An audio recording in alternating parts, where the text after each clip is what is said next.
आपलं शहर आपल्या अभिमानाचा भाग असतो. अनेकदा याची आपल्याला जाणीवही नसते. आपण सुविधांचा आनंद घेतो, पण आपण शहराला काय देतो?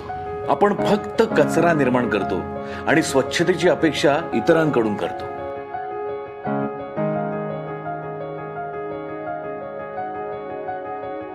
आपण आपल्या स्वतःच्या घरात असंच वागतो का? नाही ना. आपण आजपासून आपल्या शहराला आपलं स्वतःचं घर मानूया. स्वच्छतेची सवय लावून घेऊया. शासनाला सहकार्य करूया. रस्त्यावर कुठेही कचरा फेकण्याची, पान तंबाखू खाऊन थुंकण्याची, आपल्या लाडक्या पाळीव प्राणी मित्रांना उघड्यावर कुठेही शूशी करवण्याची वाईट सवय मोडूया. एक चांगली सवय आरोग्याबरोबर शहरही स्वच्छ राखेल. चला करू नवी सुरुवात. अस्वच्छतेवर करू मात. एकच लक्ष, शहरे स्वच्छ. एकच लक्ष, शहरे स्वच्छ महाराष्ट्र अभियान, नागरी नगर विकास विभाग. रुजवू संस्कृती स्वच्छतेची.